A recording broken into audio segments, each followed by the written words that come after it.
Fala pessoal, Diego aqui e hoje eu vou trazer para vocês uma review fantástica da obra Lady Snowblood do Kazuo Koike, que é o mesmo mangaka de Lobo Solitário, obra que com certeza vocês já conhecem, né? Ou pelo menos ouviram falar.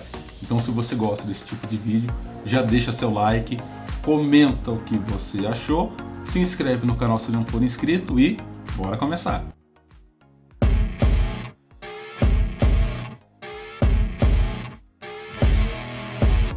Bom pessoal, então para começar essa review da obra, deixa eu mostrar para vocês o que veio nessa edição de Lady Snowblood. Esse marca-páginas, né, bem bonito, bem bacana, vem no volume 1 da obra.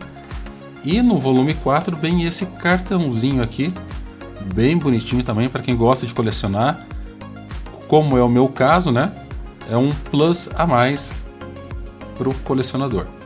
Então, o mangá Lady Snowblood foi publicado pela primeira vez no Japão, nos anos de 1972 e 1973, em 2 volumes, na versão japonesa da revista Playboy. Aqui no Brasil, ele foi publicado pela primeira vez pela Conrad, em 6 volumes, entre os anos de 2006 e 2007, com o título de Yuki, Vingança na Neve. Já esta edição que eu tenho em mãos foi publicado pela Panini, ou seja, é a segunda edição deste mangá aqui no Brasil. Ele é finalizado em 4 volumes, publicados entre agosto e dezembro de 2021, com um modelo, com um miolo offset, capa cartão com orelhas e no formato 13,7 por 20 centímetros. Essa obra foi tão impactante que teve um filme japonês em 1973 e que serviu de inspiração para que Quentin Tarantino fizesse o aclamado Kill Bill. Quem não se lembra desse filme fantástico, protagonizado pela Uma Thurman, e que, né, varreu os cinemas, né, bilheteria, foi fantástico ver ela com aquele macacão amarelo andando de moto pelas ruas de Tóquio, né, matando, liquidando os Yakuza. Lady Snowblood é classificado na demografia como um seinen e, como é feito todas as vezes aqui no canal, a nossa análise levará em consideração 3 aspectos principais, que é a construção dos... Opa! Tem uma imagem aqui. A construção dos personagens, a arte e também a história do mangá. Lembrando que essa é a minha visão sobre a obra e não é nenhuma garantia, né, de que vocês terão essa mesma percepção. Bom, com relação aos personagens, eu confesso que fiquei surpreso positivamente com a construção da Yuki, a nossa protagonista. Mesmo ela sendo uma obra, né, com muita ação, houve tempo para que na história fosse criada empatia devido a todo o sofrimento que a família dela sofreu. E com a própria Yuki, que foi concebida com um propósito de vingança. Todas as ações que ela toma são entendíveis, não justificadas. Isso significa que, mesmo não concordando com o que ela faz, em algumas passagens do mangá, é fácil entender o porquê dela fazê-lo. Claro que isso não elimina os pecados cometidos. A Yuki é capaz de realizar atos bondosos, ao mesmo tempo pode assassinar um inocente que coloque em risco a sua vingança, ou mesmo para alcançar um dos objetivos que ela tem.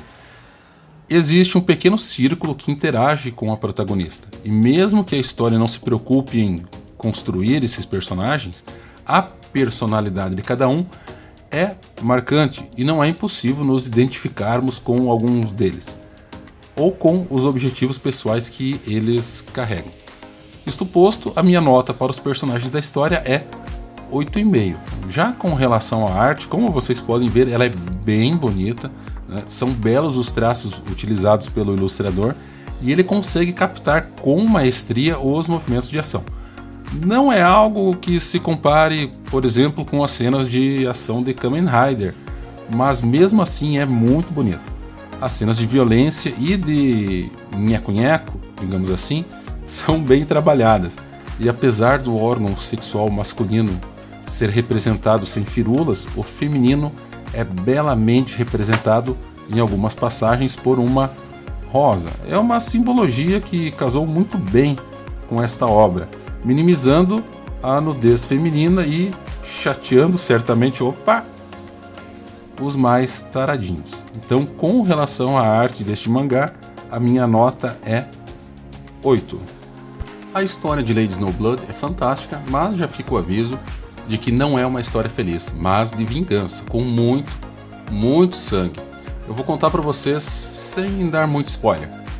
Tudo começa quando um homem é assassinado pela população de um vilarejo no interior do Japão, acusado de ser membro do governo e que estaria ali para levar forçadamente os camponeses para o exterior, a fim de extrair o sangue deles. Uma história bem maluca. Não bastasse isso, a esposa desse camponês é violentada por um grupo de 4 bandidos que, mesmo sabendo da inocência do homem assassinado, usaram isso como desculpa para forçar a população a pagar pela liberdade deles, e imaginando que esses criminosos fossem capazes de subornar o governo a fim de deixar esse pessoal em paz. E se ainda isso tudo não fosse o suficiente, uma criancinha de 5 anos também é morta pelo bando. Essa era a família da Yuki. Pelo menos a mãe e o meio-irmão da nossa protagonista. A mãe do Yuki só ficou viva pois um dos criminosos a usava para seus prazeres. Porém, em um momento oportuno ela conseguiu matá-lo. Foi presa pela polícia e, portanto, impedida de caçar e aniquilar os outros 3 criminosos do bando. E daí surge a ideia de conceber uma criança para finalizar essa vingança, já que a mulher não mais sairia da prisão. A única forma de realizar essa vingança, portanto, era gerando uma criança que pudesse trazer paz para a família assassinada. Após o nascimento da Yuki, que foi lamentado pela mãe, pois ela queria um menino forte para realizar a vingança, ela se tornou órfã e fica aos cuidados de uma instituição focada em cuidar de crianças na mesma situação que a Yuki se encontra.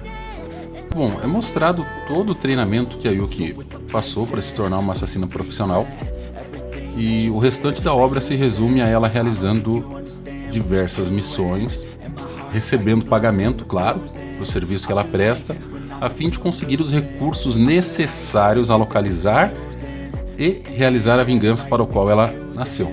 Existem algumas passagens em que foi banalizado o sexo, que eu considerei desnecessário para o andamento da história. Mas há de se ponderar que uma das cenas de sexo ficou muito boa, pois interfere positivamente a fim de ilustrar um pouco melhor sobre o caráter da protagonista e o quão importante é para ela realizar essa vingança da mãe. Mais do que isso, eu estaria dando spoilers, então eu vou finalizar essa parte com uma nota 9. A média final para a obra Lady Snowblood é 8,5. Então, se você ainda não tem em sua coleção essa obra fantástica, corra, que ainda dá tempo de adquirir todos os 4 volumes abaixo do preço de capa. Escreva aí nos comentários estetoscópio, só para eu saber que você acompanhou o vídeo até o final. Eu sou o Diego, muito obrigado e até mais.